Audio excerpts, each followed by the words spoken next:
Hey there, Sugar Pies. How we doing? How we feeling? Welcome to PJs and Coffee Time. I have a confession to make. This is take 2 on this video. So I recorded this video yesterday. I was sitting down editing it a few minutes ago, and I was just like, oh my God, girl, what were you doing? Like, I just felt like the video was just the worst ever.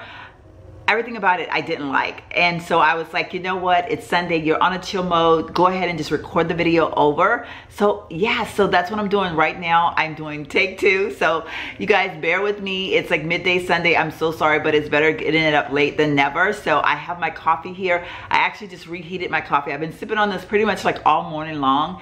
And I'm like, yeah, you know, I love having my coffee. And so I thought I've got to heat it up and get it ready for this video. So I did show you guys my coffee mug in one of my vlogs this past week, but in case you don't follow my vlogs, then this is a new coffee mug that I recently got. I got it at TJ Maxx. It was like $2.99.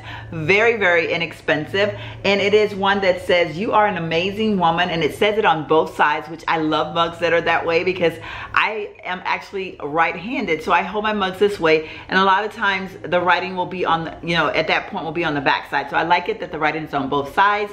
And then I love the fact that it has the a verse from the Bible around the top part. Now this rim is kind of unique, y'all. Actually, when I first saw it, I was like, how am I supposed to drink from it? But I've managed to do just fine with it. But so I don't know. I'm not real sure what I guess they did it so that they could do the writing, but it's just kind of a weird thing to look at. And it says, so you'll know what it says. It says, many women have done excellently, but you surpassed them all. Proverbs 31:29. So I don't know, I just thought that was just I don't know, it just got me here, you know. So anyway, this is my mug for today, and I just wanted to share that with you all. Let's have a brief pause right now because you guys know what you need to do. You need to run into that kitchen and coffee, tea, wine, whatever it is. So it's probably gonna be like nighttime or Monday even before you see this video, since I'm so late getting it up. But make sure you pick that beverage of your choice and come on back in here and have a seat so that we can have a chill moment, okay? Hurry up now. I'm gonna wait for you for about 2 seconds. Okay, time's up. All right, come on, let's go ahead and get started. So yeah, so the title of this video, wow, I don't know. I'm like, who wants me to do a video like this? I was asked by a subscriber to do this video, and I'm actually kind of shocked because I'm like, wow, whatever gave anybody an idea that I would know anything about this? But anyway, whatever, I'm gonna give it my best shot. Basically, what I'm gonna do is share with you all my process, or well, not really so much my process. My process was so long ago, but I guess I'll share a little bit of my process, but more or less just my thoughts on buying a home. You know, like at what point do you make the decision to buy a home and how important it is and things of that nature. So I'm just gonna do a rough draft on my feelings towards it. Take it with a grain of salt. I'm no expert. I am just a woman that have lots of opinions about lots of things in life. And it looks like my camera is all but wanting to focus today. So y'all, I don't know, sometimes I get so frustrated with this camera, so very frustrated. I just don't know. I just hit the settings, I think fixed, and now for some reason I feel like my settings have totally gone awry again. So anyway, bear with me. Yeah, so where do we start? I do want to share something with you all very quickly though before we get too far into the video. You guys know I was recently diagnosed with RA, rheumatoid arthritis, if you're not sure what that means, and I am still in the stages of trying to figure out or learn where I stand with my RA, but because I know that it is something that I am going to have to deal with, and now my camera is about to die. Okay. Replace the battery. Let's give this another try, shall we? As many of you know that follow my channel, I was recently diagnosed with RA, and while I'm terrified to death of what that means for me in my future, I decided that, you know, I'm gonna take this full force and I'm gonna do everything I can with everything within my power to make sure that I am taking good care of myself and giving my joints everything I possibly can to, you know, strengthen them and to hopefully, you know, keep myself moving and grooving. So that being said, I have kind of taken upon myself to try various different things that I read about, and I like to share those with you all because I know that for sure one of my subscribers is an RA sufferer herself.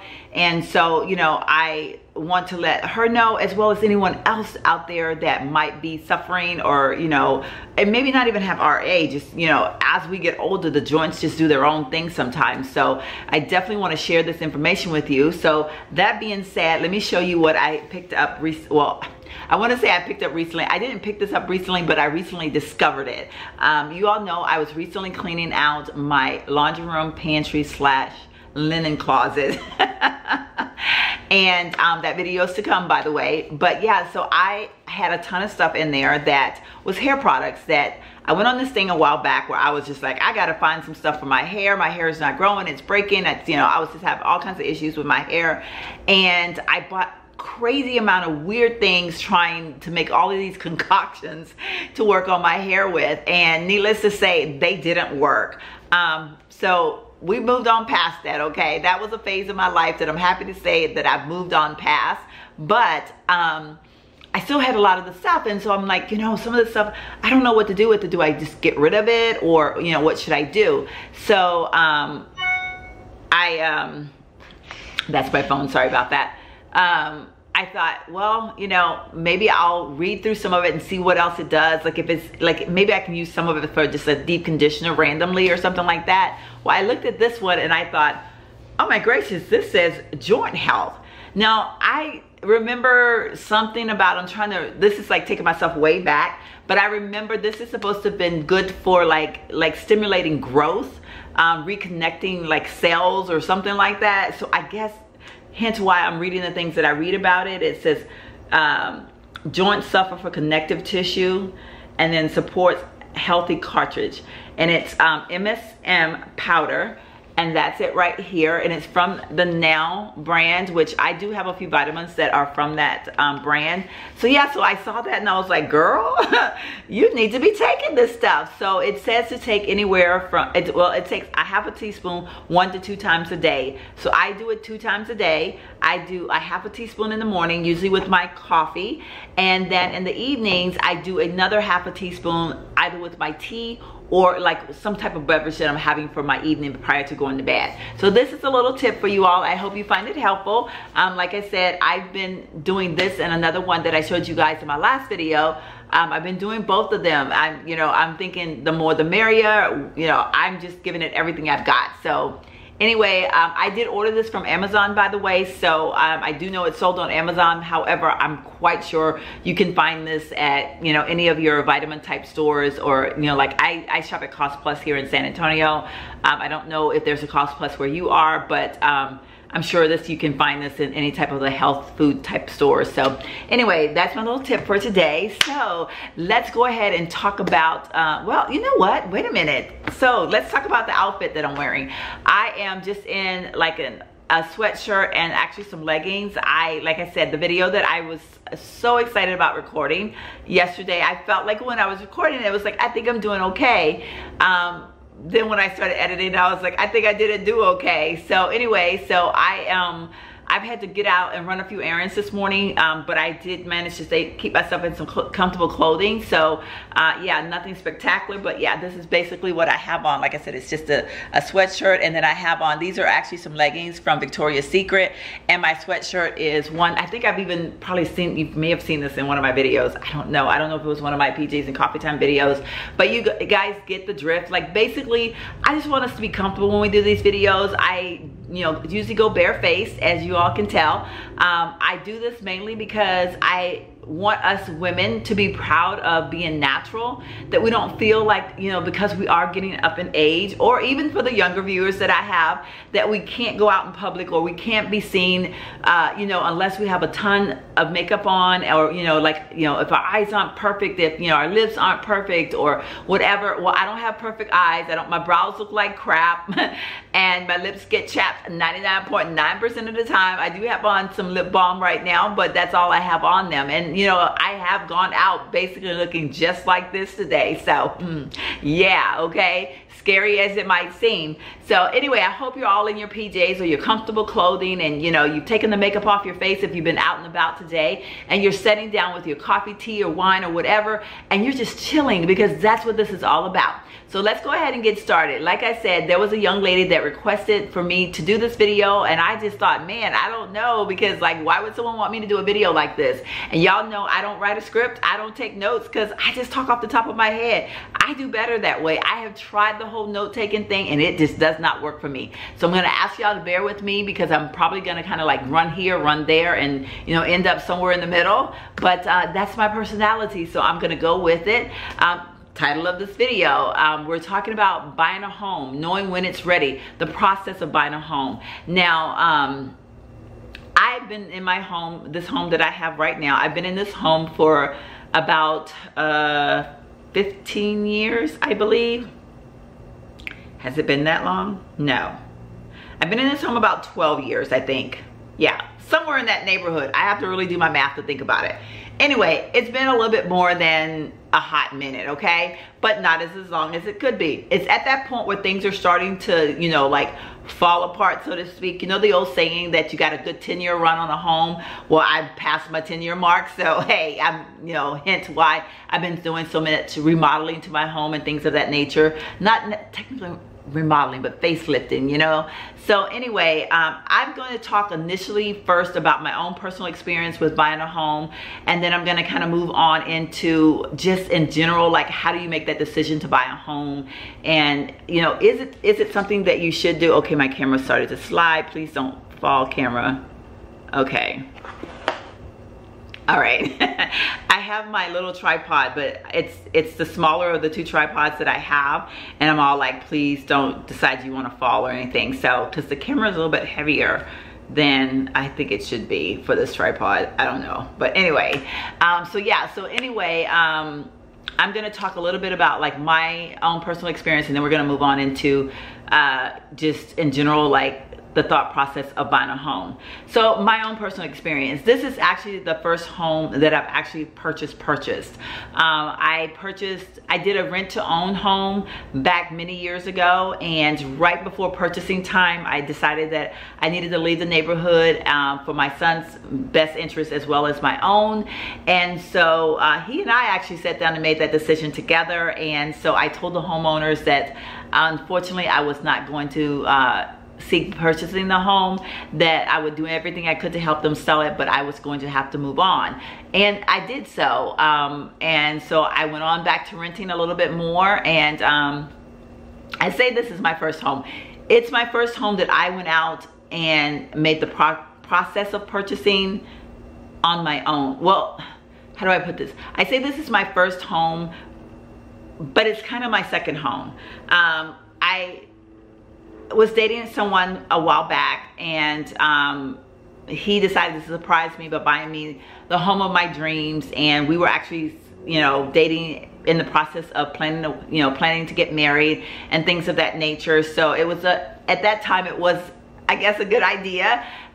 So he did basically make the purchase. I was just kind of like, I was the, you know, the person that got to walk right into a home, and it was everything that I wanted.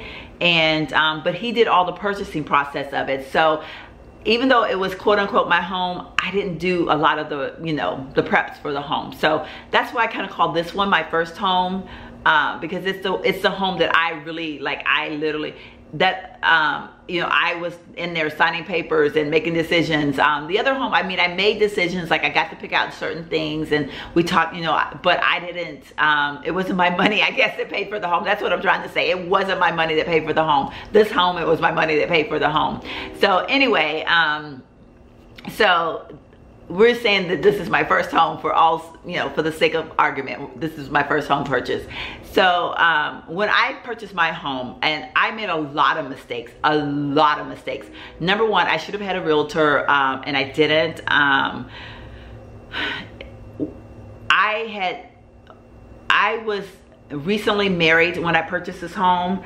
and he wanted this home way more than I did. We had actually looked at another home, well, not really, we looked at some property to build another home. We were actually going to do a custom home, and we ran into a lot of complications, and that just kind of fell through. We kind of made a decision that we couldn't go with this builder. The builder was having a lot of issues at that time, and we just didn't feel safe with going with that builder. So then it was like, oh, we're in an apartment. I had moved out of my home, because we were in the process of, you know, I didn't want to sign another lease in that home, because that was like a 2-year lease type of option, whereas an apartment I had, you know, I could do like a 6-month to a 1-year lease. So but now it's like, oh my gracious, I have no, you know, like I'm gonna be in this apartment for how long? Now, it was a very nice apartment, so it wasn't like I was cramped up or anything. It was a 2 bedrooms, very spacious. It was actually called an apartment home, which you all know that those are very popular now. They, you know, everyone lives in apartment homes now, and they can charge you more money for them. Basically, that's what they do. They stick home at the end of it, and they charge you more money. So I was living in a brand new apartment home. I was the first person that lived in that place, and it was beautiful. But at the same time, you know, it's like, I'm ready to own a home. I don't want to, you know, I don't know. I don't want to stay in this apartment forever. So, but at the same time, I still wasn't like, I got to run right out here and buy something really, really quick. Like, I still want to make sure I get what I get. But like I said, I was recently married, and he was all gung-ho about living on a golf course, and it didn't matter hill of beans whether I lived on a golf course or not, but he really wanted to live on a golf course. And so one day he was out golfing on this particular golf course, and he saw this house, saw the foundation, and it had a for sale sign in front of it. So he quickly came over to the apartment and said, hey, look, or came home and said, hey, look, I saw this place and blah, blah, blah. Ironically, we had seen this very house in the subdivision that we were having our home built in. There was a section that was custom homes, and then on the other side were what we call crackerjack homes, which is what this one is. And this was one of those ones that we both agreed we didn't want that one because it was missing so much stuff. But at this point, he's all excited, and I was like, okay, well, show me this house. I get over here and I see it, and I'm like, dude, do you not realize this is the house that we said we didn't want? But he kept pushing and pushing and pushing. Now, where I went wrong at is right after all of that happened, my marriage went into, even though I was literally a newlywed, like I had not even been married 6 months, some really, really horrible things happened in my marriage, and I lost complete focus. I had taken so long to just make the decision to ever marry again, and I made that decision pretty abruptly, which is another whole video. But and I was just like, what am I doing? Like, I'm in the middle of buying a home, and I'm finding all of these things out, and so I totally lost my mind there for a while. I was not making rational decisions. I was just kind of going along with the flow. I didn't care. I was in this phase where, you know, my life is full of crap right now. I don't care. So I just ended up saying yes and yes and yes. Do not do that. I don't recommend that to anybody. I invested my money into a home that I was not at all pleased with. I didn't, when we were going through the inspections, I was not really paying attention. I tried to be happy about them because I knew that that's what society felt that I should be, and so I was trying to live up to those expectations, but I was not into it. I would come in and, okay.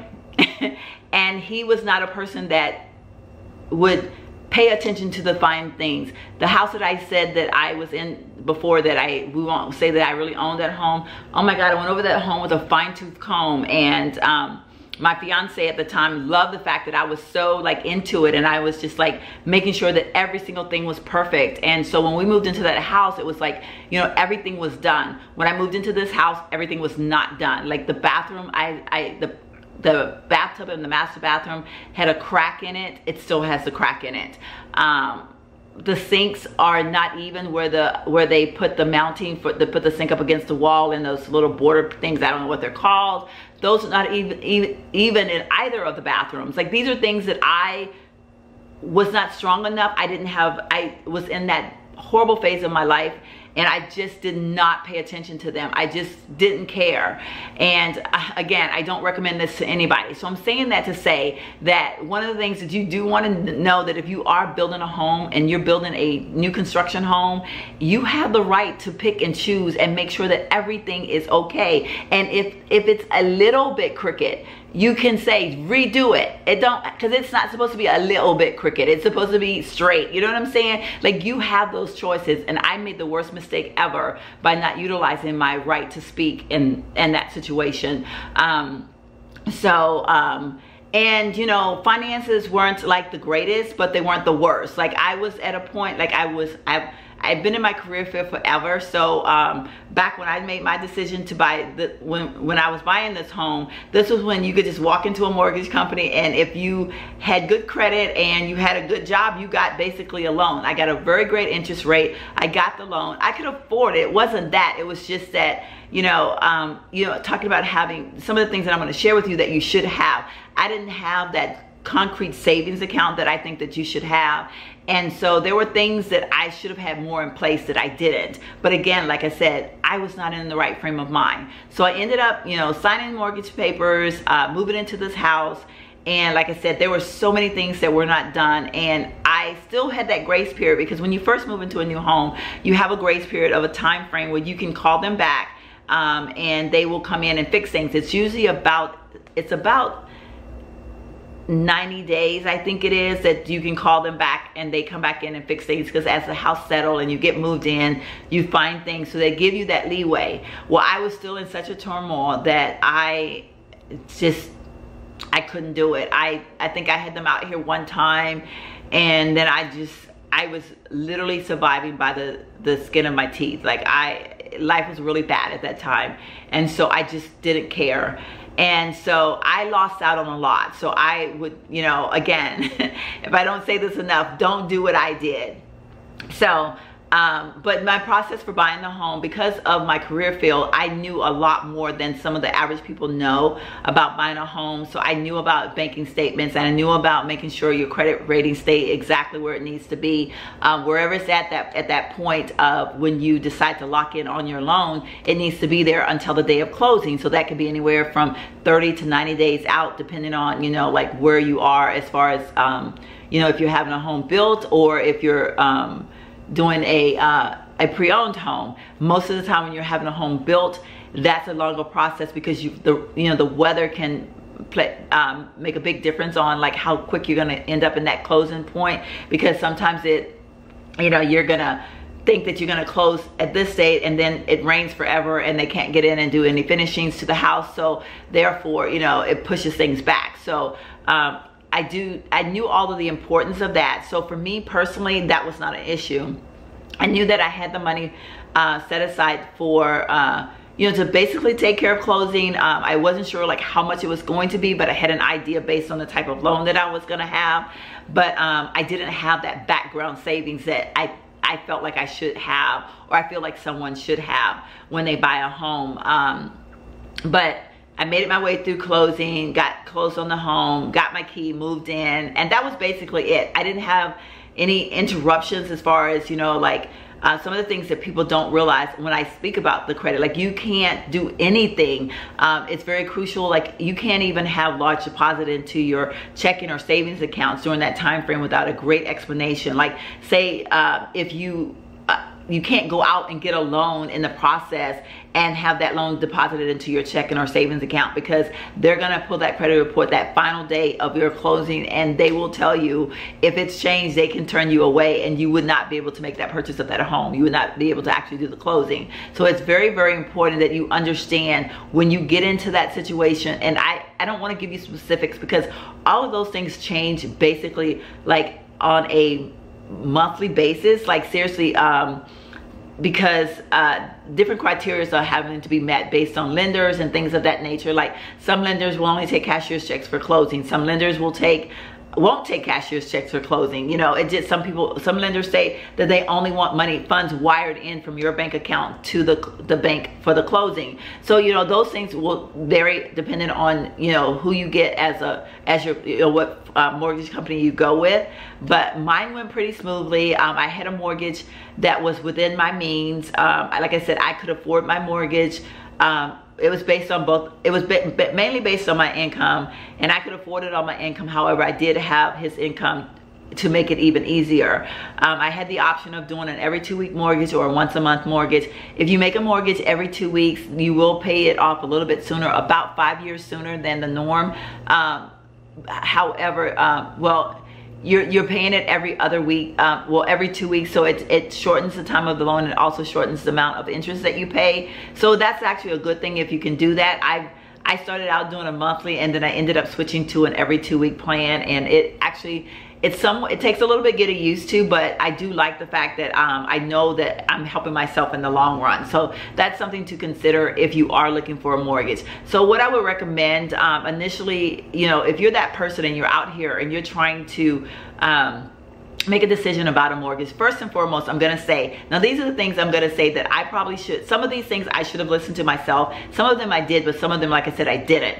Now the first thing you do need to decide on and ask yourself, am I better off renting or owning a home? That is a very, very important question. Now I know so many people will say that renting, you throw away your money, and you know, like you should never rent versus owning your own home. Well, I tend to argue with that a little bit, because it really does depend on your financial stability. Even though renting, yes, you do pay more most of the time in renting a place than you do for mortgage these days. But if you can't afford all the things that go along with owning a home, then you don't need to be in that home. Like right now, like I said, I'm at a 10-year point, and I was fortunate enough I had a new construction home, and basically on new construction homes, they tend to last about a good 10 to 12 years, and then you start noticing things and breaking down, such as ACs and hot water heaters and things of that nature. The roofs may start to go bad somewhere about that 15-year mark. Pending that you don't have a bad storm, which caused my roof is now bad. So I mean, but there are things that you can buy yourself some time on a new construction home versus a home that is a pre-owned home. The pre-owned homes are homes that have already had some time going, so you don't know when you're getting in. If you're getting into a house that's anywhere between 10 and 15 years old, you're going to get into that home at the time where things are going to start breaking down. So you're going to need to have money set aside. Now again, like I said, I didn't have my savings where I wanted mine to be, so me moving into a new construction home was good for me. So when you're trying to decide if this is the right time to buy a home, if you're not financially stable to the point where you know that you can handle things if they break down, then you do really need to rethink it. Like, is this the right time for me to buy a home? Because you will have things to break. Even in a new construction home, you can have things to break down that might cause you to have to spend money that, you know, technically you wouldn't have to worry about if you were renting. So even though the golden rule is that it's better to own than to rent, it's not technically the golden rule. The rule will vary according to what your needs are and where you stand. So that's the first thing I would encourage anyone to do, whether you're 18 or 80 years old. There is no age limit on having your own mortgage. It's no age limit on deciding that this is going to be the time that I buy a home. So I say from 18 to 80 because that's a long range, and all the ages in between, it does not matter. It is where you are and what you feel like you're ready to take on. So again, very individualized. And so so it's very individualized. So I don't want anyone to think that you have to be a certain age and own your own home, or, you know, if I don't own a home by the time I'm 30, then, you know, there's something wrong with me, because that has no bearing on it whatsoever. There are so many other factors that are very, very important, and that's where you need to put your emphasis on. So once you determine, you know, okay, am I ready to buy, and you know where you are financially, and you know where you are as far as your job, where's your job? Where do you stand with your job? Like, okay, do you have a job that you feel like you're sound in your career, like it's not going anywhere, or if it should go anywhere, because we know that it could be there today and gone tomorrow. But what's your career feel like? Is it one of those career fairs that feels that you can go out and more than likely, you know, be able to land another job pretty quickly. These are things that you have to take into consideration, because when you're renting and let's say, you know, you lose your job, or, you know, your job isn't stable, you can always, you know, buy yourself out of your lease, or you can, you know that, okay, I've got, you know, 6 more months left in my lease, or I got 2 more months left in my lease, and I can go downsize. I can go look for something less expensive. When you're locked into a mortgage, you don't have that option. Your mortgage will be what it is. Now, you can do some refinancing and things of that nature. And I will say that since we had all of this market issues with the mortgage companies and all that, so many of them are willing to work with people, because they got people into loans that were not really, you know, qualified, in the sense that they probably should have never gotten that loan. And so a lot of mortgage companies, with fear of lawsuits and things of that nature, decided that they were going to reach out and help a lot of homeowners to keep them from losing their homes. So if you fell into that category, you could refinance and have your payments lowered and different things like that. And there's all kinds of options out there. So there are a little bit of help towards you in that market. However, before you make those decisions, do kind of have an idea, like, what can I afford? You know, like, can I afford to tackle the whole sanctity of having a mortgage? Like, can I handle all that? So let's say you've decided that, you know, yes, you know, this is what I want. I have a stable job. I'm in a great career field. My money, my financial situation is where it needs to be, to either, you know, depending on new construction or a pre-existing. And so now you're like, okay, I know where I am there. So my next recommendation to you would be, is to find that lender. Find that lender that you want. Do some research. Ask people. Go online. Read about lenders. You know, learn about different options that you have out there. What type of loans are out there? What loans do you qualify for? Are you a veteran? Do you qualify for the VA? Are you FHA? Like, find out what type of conventional loan, what type of loan do you qualify for? And once you make that determination, once you figure out, okay, I know what kind of loan I can qualify for, I got my lender all picked out because I went online, I did some research, I asked people, I, you know, went to various different financial places, just getting information, and now I've narrowed that down. Now it's time to get that pre-approved loan, so that you know exactly where you stand. Like, it's no point in looking at a house that costs $400,000 if you're only gonna get approved for 200, you know. So you really, that is a very, very important thing. So now you have to decide, okay, this is where I stand. I can afford, you know, this $180,000 home. So I know that this is what I can afford on my budget. I can safely make those payments. Now I need to look for some neighborhoods. This is where having a realtor come in so much.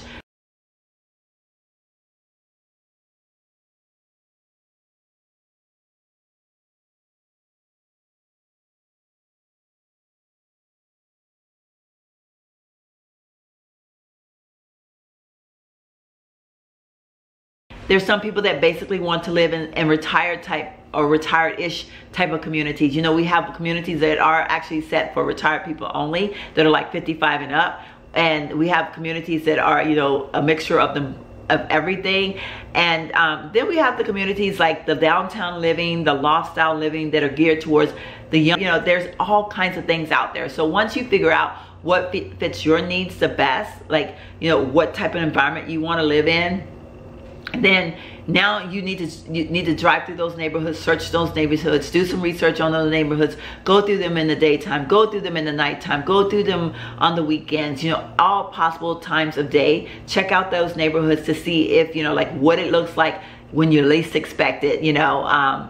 Ask people about the neighborhood. You know, if you're driving through a neighborhood and you see someone walking or whatever, you know, you can very casually say, hi ma'am, you know, my name is blah blah, and I am actually looking at a home right down the street. I was just kind of wondering about the neighborhood. Do you mind sharing? I know it's kind of scary nowadays because we have crazy people out there that do all kinds of crazy things, but there are a few people in this world that are still kind and nice. And I think if you approach them the right way, and, you know, don't just run up on a person, but like approach them in the right way, they'll be happy to share some information with you. And when you do things like that, that gives you a better idea of what you're looking at as far as your neighborhood. Now, once you've figured all of this stuff out and you're ready to move in, then, you know, you're ready to find, you know, like you found that house, you know which neighborhood you want to move into. You're basically you're basically there, you know. Then it's just a matter of getting to that closing and making sure you don't make any changes to your credit report, making sure that everything stays pretty much the way it is, and then you're ready to do that closing and you're ready to move into that home.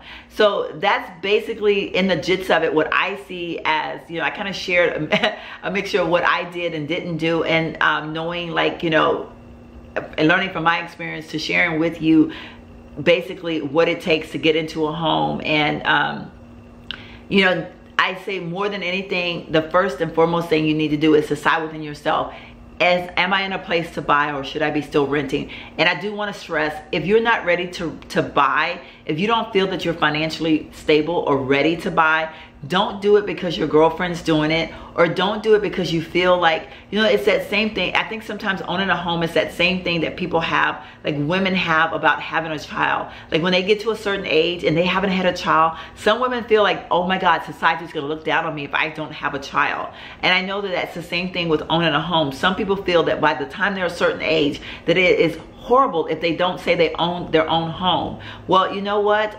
Hey, I say you go with what works for you, and there is no age limit on knowing when you should or should not own a home. That's why when I gave the scenario between 18 and 80, whatever time you make that decision, that's the time it is for you. Hands down, no worries. Now, I will say though, me recently, like I said, I own this home, and I just shared with you all that I went into this house at a very, very bad spot in my life. Now, I don't really love a lot of things about this house. Had I paid closer attention, I would never have closed on this home, actually. But I didn't. So I'm in this home. I've been in this home now for about 12 years or so. I can't remember if it's, I don't know, it's somewhere in that neighborhood, 12, 13 year-ish. And like I said, things are starting to, you know, break. Like I need a new AC unit. I've had, you know, some few minor things happen to my home. You know, I'm seeing some wear and tear. I need a new roof right now, but hopefully that's going to be taken care of by my insurance, which I do need to talk to you about something else as well. But, you know, I am at the crossroads of knowing or trying to make that decision if I want to buy another home, if I want to sell this home and buy another home. There's this great part of me that still have the desire to own the home of my dreams. This is not the home of my dreams. This is a home that I've settled with, and I'm trying to make the best out of it. Like I said, don't do me. But recently, you know, dealing with my friend with her current situation, I don't know, I had a lot of reality checks, and I was thinking, like, you know, we were talking about her pros and cons to trying to buy a home, or, you know, finding a place to rent. And, you know, rent was so much more expensive than, you know, having like a home mortgage type of thing. And so we had, well, I say we because we just sat down and brainstormed together, but inadvertently the decision was hers to make.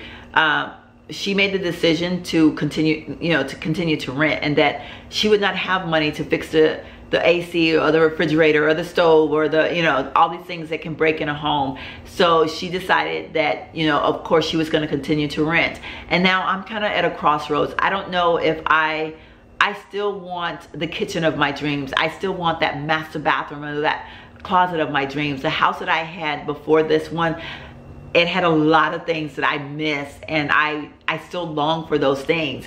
And so, but having gone through the recent things I went through with my friend, I'm like, oh my gracious, I don't know if I want to do this again. Like, I'm like, I don't know at this point in my life. I'm 52. It's not like I'm like over the hill, but then I'm thinking in terms of a mortgage and, like, you know, like, do I want to start a mortgage all over at this point?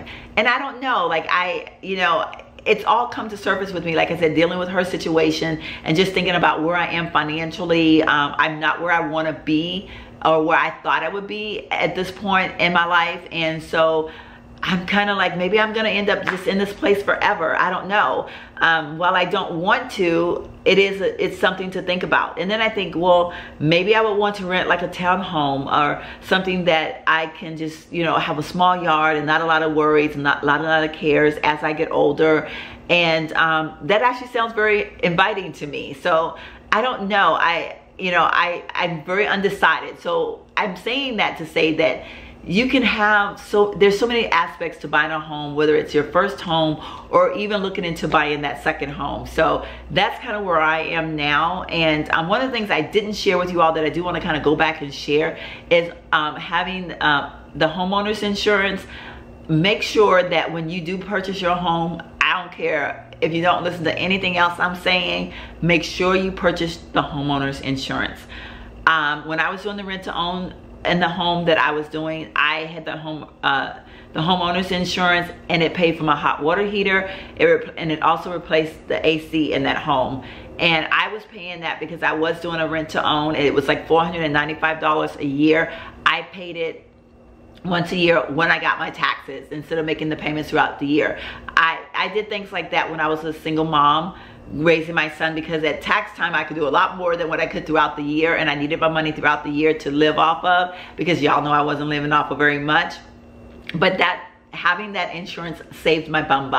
That's an insurance that you can't live without. Same thing as having like insurance on your home. Now, of course, when you're locked up into a mortgage, that's the first thing they get is the money. You're gonna have some insurance on your home, but the homeowner's insurance, that's not one of those required type things. And some people think, oh, I don't need that, but I am going to be the first. I'm here to recommend to you, make sure you do your homework on homeowner's insurance, because it is very, very important, and it will save you a lot of money in the long run should things go bad. And like I said, also in the fact that if you're not that person that's got all this money sitting around and you just want to throw it away or give it to somebody, you know what I'm saying? So anyway, those are my recommendations. That's a little bit of my story, as well as what I would say to other people.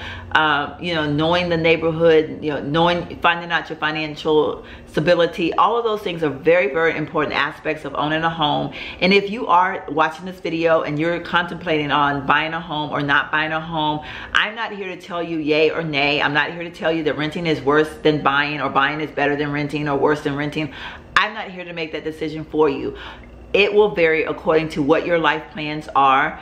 Like, there's so many factors in all of that only you can make that decision. But take notes on the things that I do recommend that you utilize that to help you make that decision, so that when you make that decision, it is a very sound decision, and then you're able to live by your decision, and you're able to be happy throughout the process. Now, I will say there will be a lot of ups and downs and a lot of moments where you might even say, why did I do this? But once you make that decision, and you know that that's a decision that you made from your heart, and that you looked at everything the right way, you're gonna find that you're okay with that decision. So on that note, I'm gonna go ahead and close out this video. I apologize again for it coming up so late, so I'd like to take this time out to thank all of my subscribers for hanging in there with me. And if you are a first-time watcher, I'd like to say welcome to Real Life with Sheila. A little bit about my channel is basically real life issues. I am a 52-year-old woman who believes in living life, and I decided one crazy day that I was gonna share my life on YouTube. Now, I don't share everything in my life, but I do share a lot.